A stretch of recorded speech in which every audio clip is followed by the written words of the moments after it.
Embarque agora em uma viagem mental com Krishnamurti. Esta palestra oferece um mergulho profundo na mente humana e suas complexidades. Inscreva-se no canal para começar esta jornada de autodescoberta.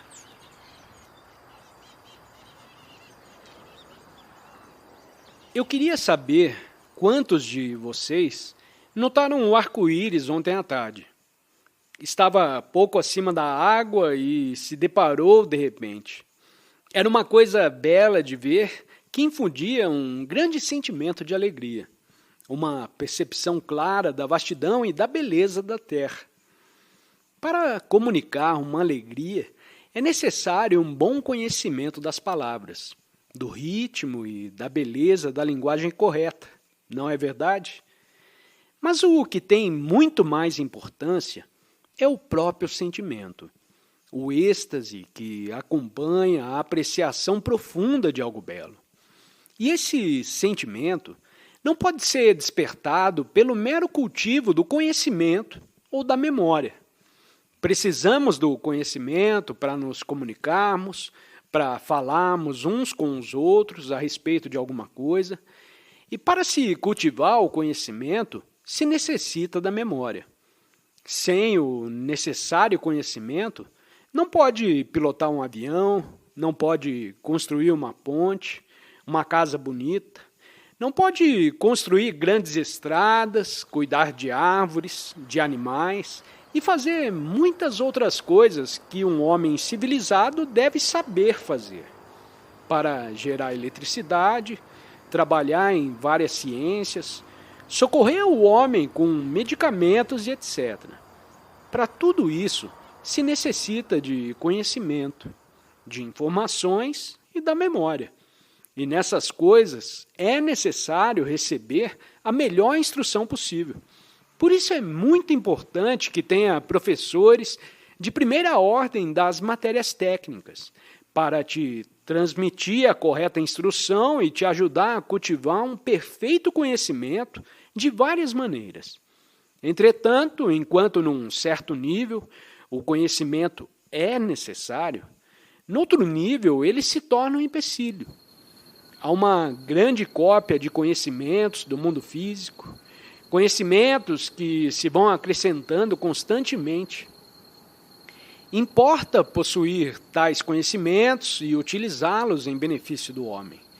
Mas não há uma outra qualidade de conhecimento que, no nível psicológico, constitui um obstáculo ao descobrimento do verdadeiro. Afinal de contas, conhecimento é tradição, não é? E tradição é o cultivo da memória. A tradição em coisas mecânicas é de grande importância, mas quando a tradição é utilizada como meio de guiar o homem espiritualmente, ela se torna um obstáculo ao descobrimento de coisas mais grandiosas. Dependemos do conhecimento, da memória, nas coisas mecânicas e em nosso viver diário. Sem conhecimento, não poderíamos conduzir um carro, seríamos incapazes de fazer muitas coisas.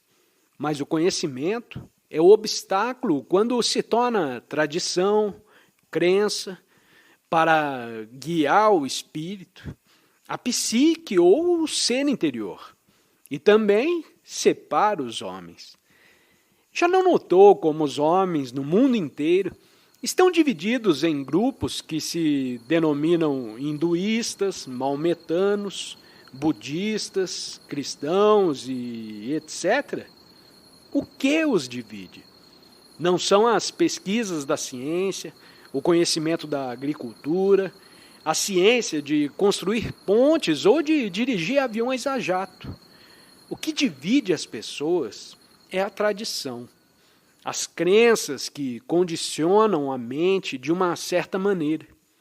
O conhecimento, portanto, é um obstáculo quando se torna tradição, que molda ou condiciona a mente por um certo padrão. Porque não só divide os homens e cria inimizade entre eles, mas também impede o descobrimento do profundo significado da verdade. da vida, de Deus. E para descobrir o que é Deus, a mente deve estar livre de tudo quanto é tradição, acumulação, conhecimento, que lhe servem de proteção psicológica. A função da educação é proporcionar ao estudante abundantes conhecimentos em vários setores do esforço humano e, ao mesmo tempo, libertar sua mente de toda a tradição, para ser capaz de investigar e descobrir. De outro modo, a mente se torna mecânica, toda ocupada pelo mecanismo do conhecimento. A menos que se liberte constantemente de sua acumulação de tradições, a mente é incapaz de descobrir o Supremo e o Eterno.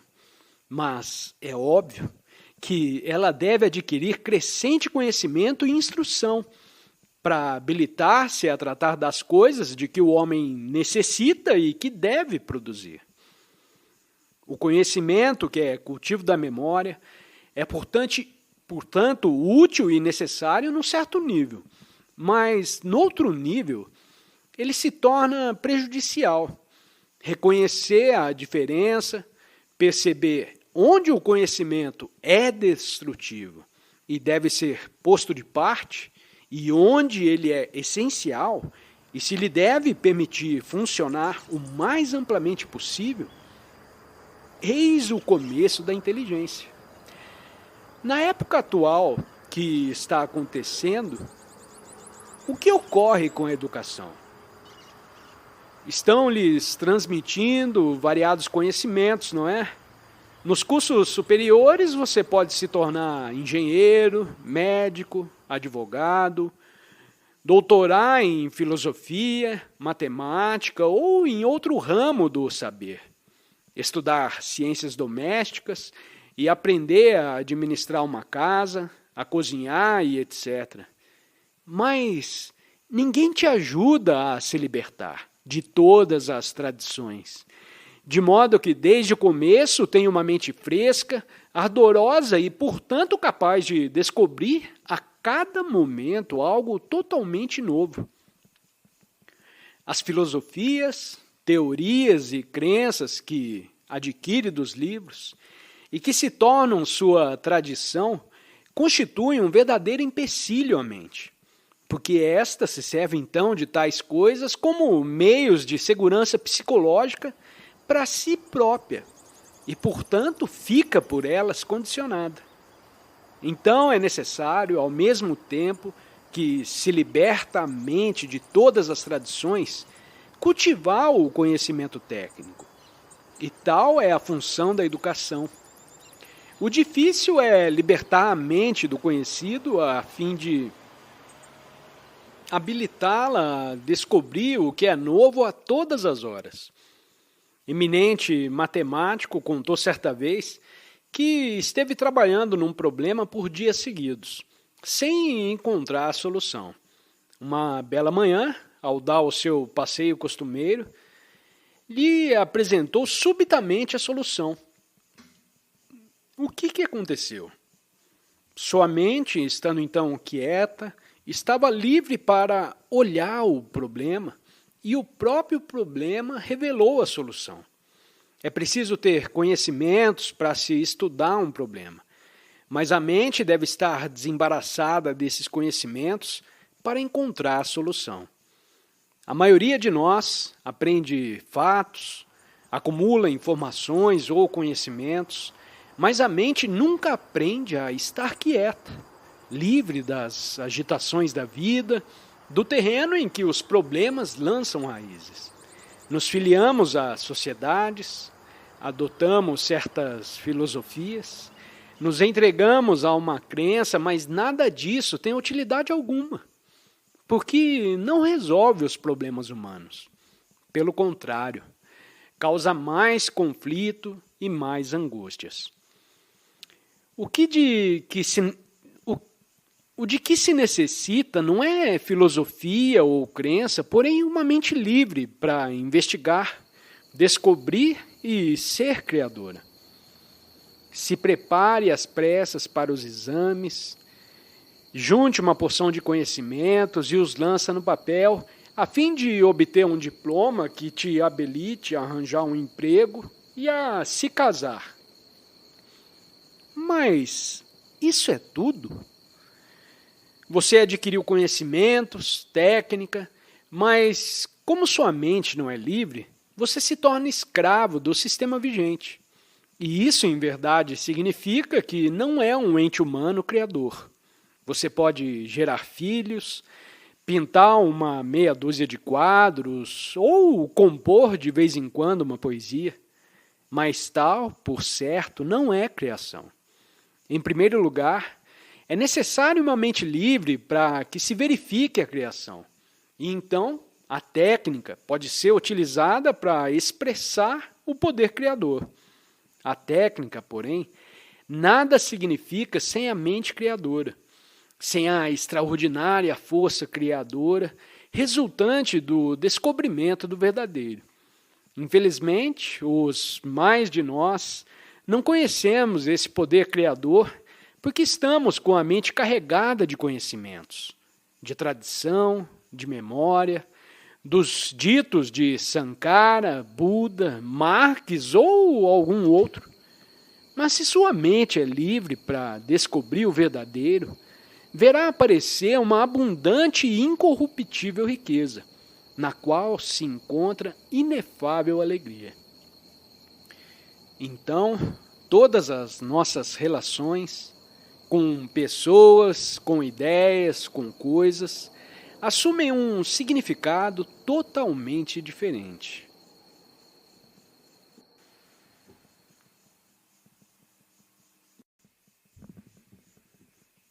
Pode-se mudar um menino rebelde por meio de castigo ou do amor? O que você acha? Escute atentamente a pergunta. Pense sobre ela, sinta de maneira completa. Um menino rebelde pode mudar por meio de castigo ou do amor? Se ele muda a poder de castigo, que é uma forma de compulsão, isso é mudança? Você é maior do que ele, tem autoridade como professor ou pai, e se o ameaça ou amedronta, o pobre coitado poderá fazer o que manda. Mas isso é mudança? Pode haver mudança mediante alguma forma de compulsão?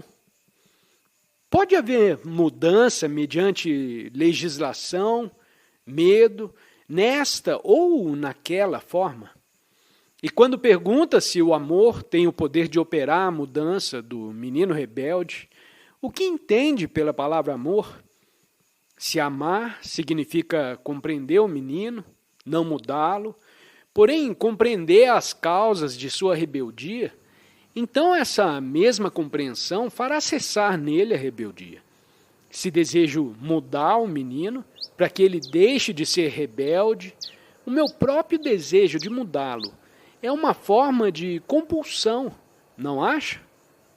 Agora se começa a compreender a razão de sua rebeldia, se lhe descubro e desarraigo as causas, que podem ser uma alimentação inadequada, uma insuficiência de sono, necessidade de afeição ou perseguição por parte de algum companheiro. Então o menino não será rebelde. Mas se meu desejo consiste unicamente em mudá-lo, quer dizer, levá-lo a ajustar-se a um determinado padrão, nesse caso eu não vou o compreender. Isso suscita o problema relativo ao que se entende por mudança. Ainda que o menino deixe de ser rebelde, porque o trata com amor, o que afinal é outra espécie de influência, há uma verdadeira mudança. Poderá ser amor, mas é sem dúvida uma maneira de pressioná-lo para ser ou fazer uma certa coisa. E quando diz que um menino deve mudar, o que você entende com isso? Mudar de quê para quê? Mudar do que é para o que deveria ser? Se o menino mudar do que é para o que deveria ser, Não significa isso que ele apenas modificou o que era e, portanto, não houve mudança nenhuma. Por outras palavras, se sou ávido e me torno não ávido, por que você e a sociedade e os livros sagrados me dizem que assim devo fazer? Mudei realmente? Ou apenas estou dando um outro nome à avidez? Mas se, ao contrário, sou capaz de investigar e de compreender totalmente o problema de minha avidez, ficarei então livre dela. E isso é uma coisa muito diferente de me tornar um não ávido. Pergunta: como uma pessoa pode se tornar inteligente? Resposta: no momento em que procura ser inteligente, você deixa de ser inteligente. Isso é de fato muito importante, portanto, preste um pouco de atenção. Se sou estúpido e todos me dizem que devo me tornar inteligente, o que acontece geralmente? Eu luto para me tornar inteligente, estudo mais, procuro obter notas mais altas, e aí eles dizem então: ele está mais aplicado, olhe só, e me elogiam, mas eu continuo estúpido, porque só adquiri uns enfeites de inteligência.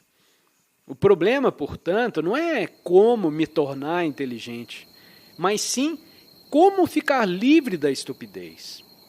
Se, sendo estúpido, procuro me tornar inteligente, estou atuando estupidamente. Nessas condições, o problema básico se refere à mudança. Quando pergunta o que é inteligência e como pode uma pessoa se tornar inteligente, isso significa querer um conceito de inteligência para procurar igualar esse conceito. Pois bem, ter uma fórmula, uma teoria ou um conceito de inteligência e procurar se moldar de acordo com esse padrão é um absurdo, não acha? Já se uma pessoa é estúpida e começa a descobrir o que é estupidez, sem nenhum desejo de mudá-la para outra coisa, sem dizer: eu sou obtuso, estúpido e isso é horrível. Ela verá então que no desdobrar do problema desponta sem esforço algum de sua parte uma inteligência sem nenhum resquício de estupidez. Pergunta: sou muçulmano. Se não observo diariamente as tradições de minha religião, meus pais ameaçam me expulsar de casa. O que devo fazer? Resposta: vocês, os não muçulmanos, provavelmente aconselhariam o interrogante a deixar o lar, não? Mas, independente do rótulo que usa, hinduísta, passe, comunista, cristão, vocês se acham nas mesmas condições. Portanto, não há razão para se sentir superior e se encher de vento.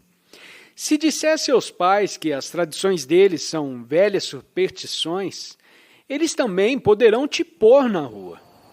Pois bem, se foi educado em determinada religião e seu pai te disse que teria de deixar o lar se não observar certas práticas, que percebe agora serem velhas superstições, o que você fará? Isso depende da intensidade com que não deseja seguir as velhas superstições, não? Será capaz de dizer: refleti muito nesse assunto e penso que é insensatez uma pessoa se denominar muçulmano, hinduísta, budista, cristão ou coisa semelhante.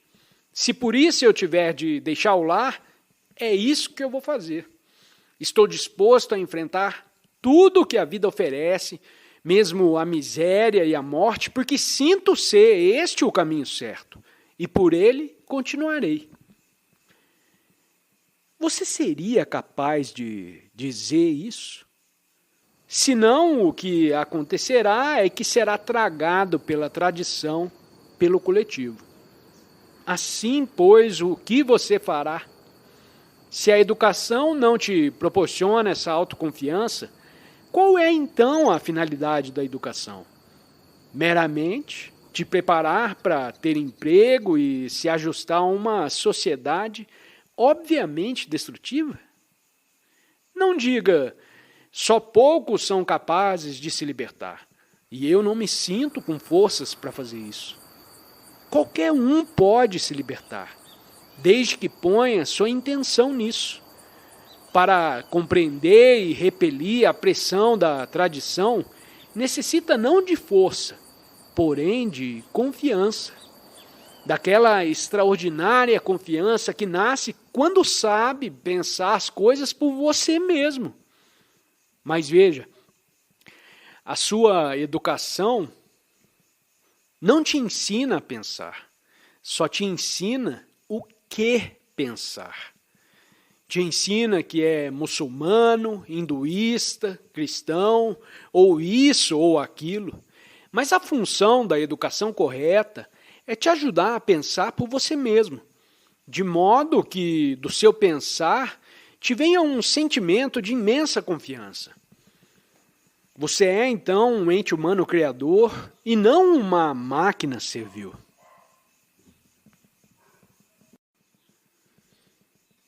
Você nos diz que não deve haver resistência no prestar atenção. Mas como isso é possível? Resposta. Eu disse que qualquer forma de resistência é desatenção e distração. Não o aceite. Reflita sobre isso. Não aceite nada, não importa quem o diga, mas investigue cada coisa por você mesmo. Se você se limita a aceitar, você se torna mecânico e embotado. Já está morto. Mas se investiga, se pensa a fundo nas coisas por você mesmo, você é então um ente humano vivo, valoroso e criador. Você é capaz de prestar atenção ao que se diz e ao mesmo tempo notar quando alguém entra, sem virar a cabeça para ver e sem haver resistência ao virar cabeça? Se há resistência a virar cabeça, então acabou-se a sua atenção e está consumindo sua energia mental nessa resistência. Assim, pode haver um estado de atenção total sem distração nenhuma e, portanto, sem nenhuma resistência. Isso é, você é capaz de prestar atenção a uma certa coisa com todo o seu ser e, ao mesmo tempo, conservar o lado externo de sua consciência sensível a tudo o que se passa em redor de você e dentro de você? A mente é um instrumento maravilhoso que está sempre absorvendo, vendo variadas formas e cores, recebendo impressões inumeráveis, aprendendo o significado de palavras, o significado de um olhar e etc. E nosso problema é prestar atenção a uma certa coisa e, ao mesmo tempo, conservar a mente realmente sensível a tudo o que se passa, inclusive as impressões e reações inconscientes. O que estou dizendo envolve com efeito todo o problema da meditação. Não podemos apreciá-lo agora, mas se um indivíduo não sabe meditar, não é um ente humano amadurecido. A meditação é uma das coisas mais importantes da vida. Muito mais importante do que passar em exames e fazer um bacharelado. Compreender o que é meditação correta não significa exercitar-se na meditação. O exercitar-se em qualquer coisa, em matéria espiritual, é de efeito mortífero.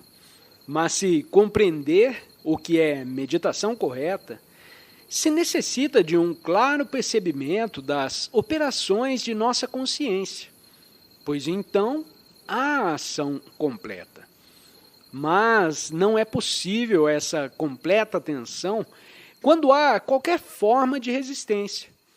Em geral, somos educados para prestar atenção mediante resistência. E por isso nossa atenção é sempre parcial, jamais completa. E por essa razão é que o aprender se torna cansativo, entediante, uma coisa terrível.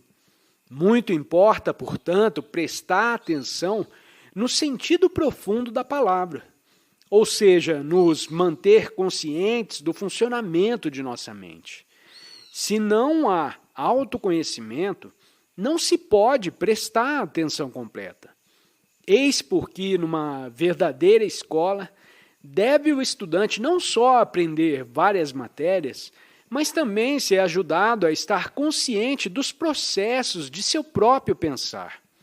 Na compreensão de si mesmo, ele saberá que significa prestar atenção sem resistência, porque a compreensão própria é o distintivo da meditação. Pergunta: por que temos interesse em fazer perguntas? Resposta: isso é muito simples. É porque todos somos curiosos. Não deseja saber jogar cricket ou futebol ou soltar um papagaio? No momento em que cessa de fazer perguntas, você já está morto. Sendo isso, de modo geral, o que aconteceu aos mais velhos. Cessaram de perguntar porque a mente deles está cheia de conhecimentos, de coisas que outros disseram. Aceitaram a tradição e nela se fixaram. Enquanto está fazendo perguntas, está abrindo o caminho. Mas no momento em que começa a aceitar, está psicologicamente morto. Assim, pois, em todo o curso de sua vida, nunca aceite nada, mas inquire e investigue. Verá então que sua mente é de fato algo maravilhoso, infinito e que, para ela, não existe morte.